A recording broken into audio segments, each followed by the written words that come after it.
me han llevado con el profesor. Bueno, esto es importante, no está descrito en el Gaiton esto, pero corresponde que nos enteremos. Las hormonas trabajan por ciclos. El ejemplo clásico para entender es el ritmo circadiano. Por aquí voy a empezar, ¿no? El ritmo circadiano cumple en un momento del día, se eleva la hormona en un nivel alto y en determinado momento caen estas hormonas. Voy a volver a repetir porque esto es un tema que siempre lo he dado, lo sigo dando. El cortisol es la hormona de la lucha, hiperglucemiante, y las cargas más bajas, los niveles plasmáticos más bajos se encuentran alrededor de las 22 horas, aproximadamente, un poco más, un poco menos. Y su expresión máxima, digamos 6 de la mañana más o menos. Parece que los abuelos sabían de fisiología. Tienes que levantarte temprano tienes que estudiar, ¿no? ¿Y por qué? Porque tienes toda la energía disponible, has dormido bien, etcétera, etcétera. Entonces, el ritmo circadiano se explica de esa manera. Y sacamos beneficio. No puedes ponerte a estudiar a las 10 de la noche antes del examen, una noche antes. ¿Estudiaremos? ¿Sigue pasando eso o no? ¿Sigue pasando? Estudiaremos en tu casa, en mi casa, ya.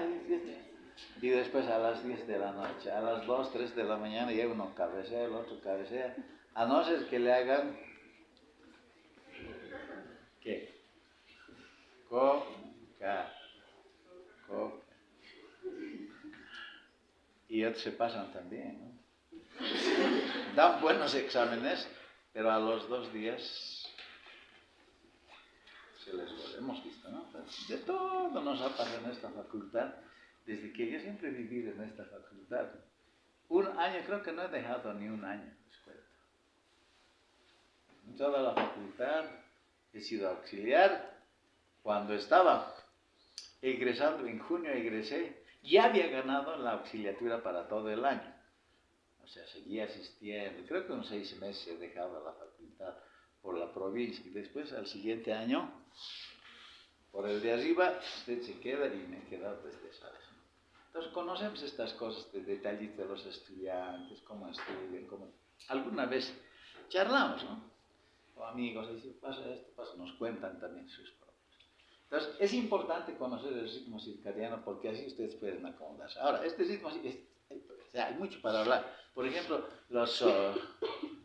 los pilotos en 3 días pierden este ritmo circadiano. De repente salen 8 de la mañana y están llegando a las 8 de la mañana de otra ciudad, es decir, ya tienen que estar durmiendo, ¿no? Y vuelven, etc. Una serie de cosas. Pero en 3 días se altera el ritmo circadiano. O los que trabajan en los hospitales, trabajan en la policía, en las oficinas de tránsito, toda la noche, todo el día están trabajando. Entonces, hay que pensar también qué es lo que pasa con estos señores con relación al ritmo circadiano. Y los ciegos no tienen ritmo circadiano. Entonces, quiere decir que está en relación con la luz y oscuridad. Ya tienen muchos otros componentes. Entonces, si esto es así, hay un mecanismo de control de secreción. Cada hora se llama ritmo circadiano. Este es circadiano, este es circadiano. Y cuando el ciclo se completa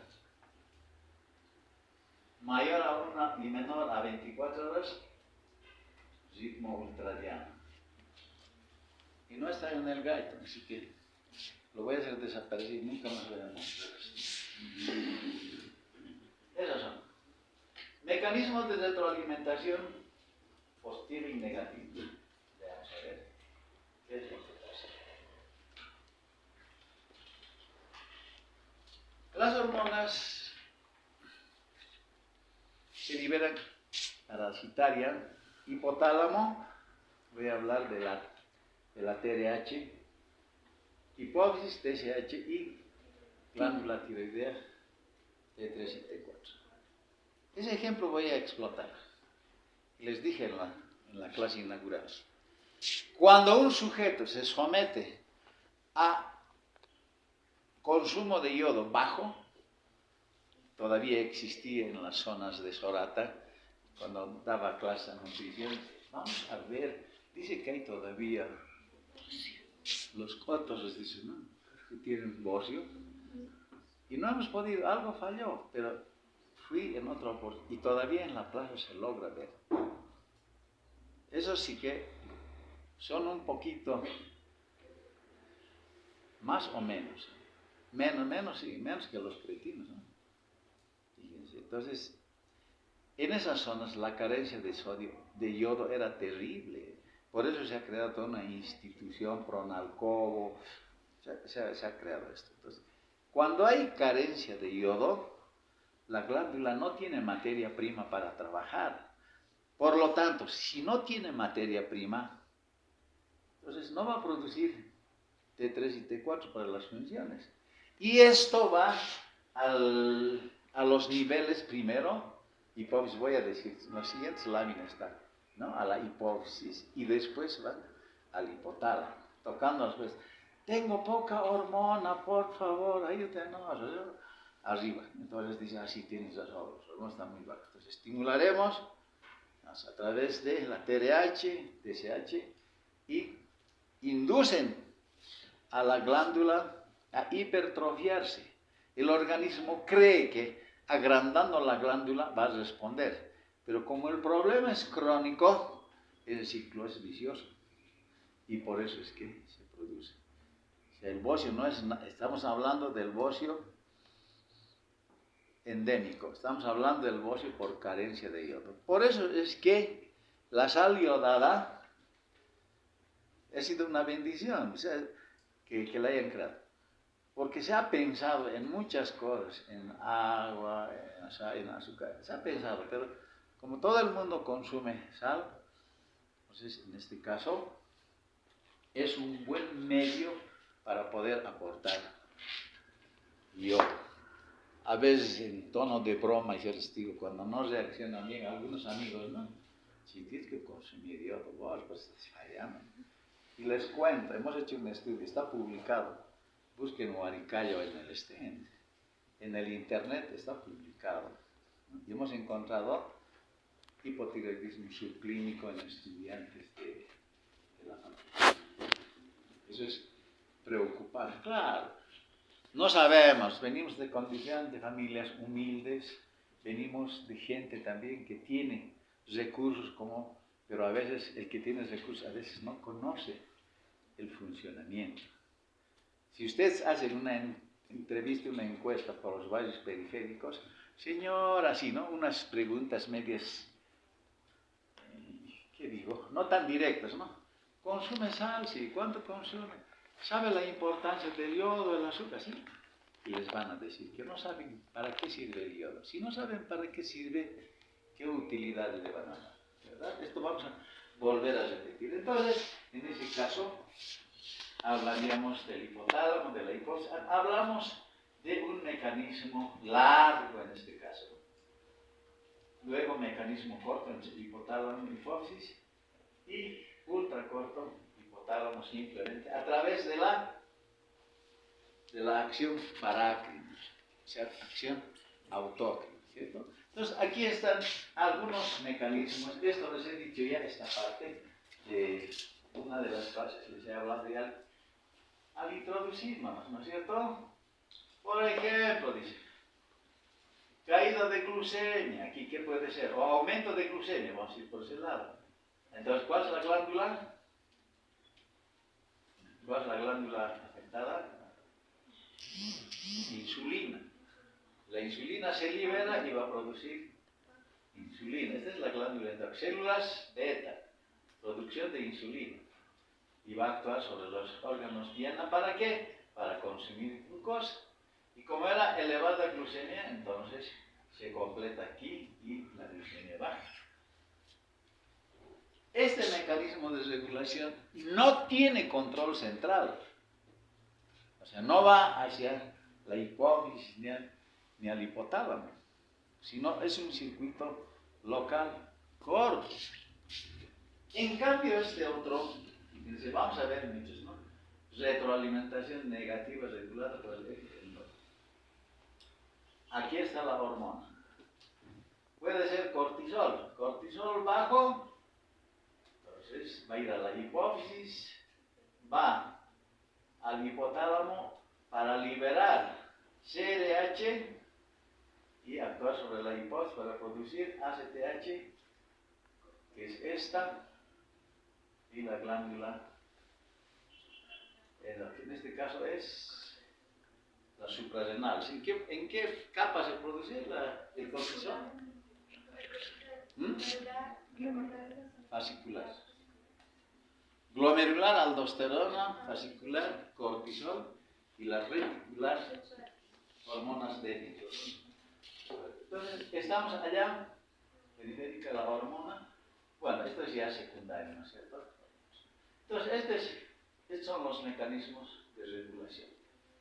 Mecanismo de retroalimentación negativa. Porque si se eleva demasiado cortisol, ¿qué pasa? Se bloquea. Es como decir, hay demasiado cortisol, ya no, ¿para qué voy a trabajar? Eso termina igual. Y ahí viene el tema de la terapia. Si es cortisol y le metemos nomás cortisol todos los días, escuche bien, si tuviéramos un sujeto con un proceso inflamatorio, voy a volver a repetir esto. Entonces le pasamos cortisol, pero los otros efectos, síndrome de Cushing, y bloquea este eje. Gran cantidad de cortisol, mecanismos de alimentación, no más ACTH, aquí no más ACTH. Y cuando se corta la hormona, entonces podemos entrar en una crisis. Por eso hay que cuidar. A veces no nos dicen, cuando uno es estudiante, a veces los profesores con tantas preocupaciones, ¿qué hay que hacer con los corticoides? Hay que ir bajando de a poco. Ponle corticoides y bajarle de a poco. Digamos, por citar, unos 100 miligramos, a los 2 días unos 50. Estoy citando un ejemplo hipotético, no es esto oficial, eso van a encontrar en la literatura. Aquí el concepto general es que debe entender. Van bajando, ¿para qué? Para que el organismo tenga la posibilidad de respuesta. Si le voy bajando de a poco, seguro la CRH y la ACTH van a ir liberándose de a poco. Pero si corto, el organismo se encuentra en dificultades. Pero tenemos tiempo como para hacer ese análisis. Simplemente estoy ilustrando aquí estos mecanismos de control. ¿Qué más tenemos?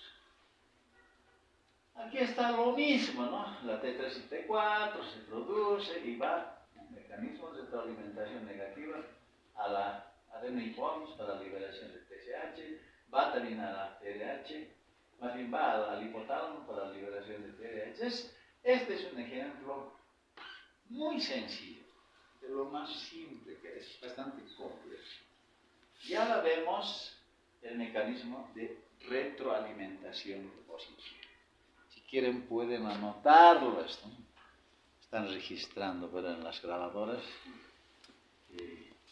a veces no es.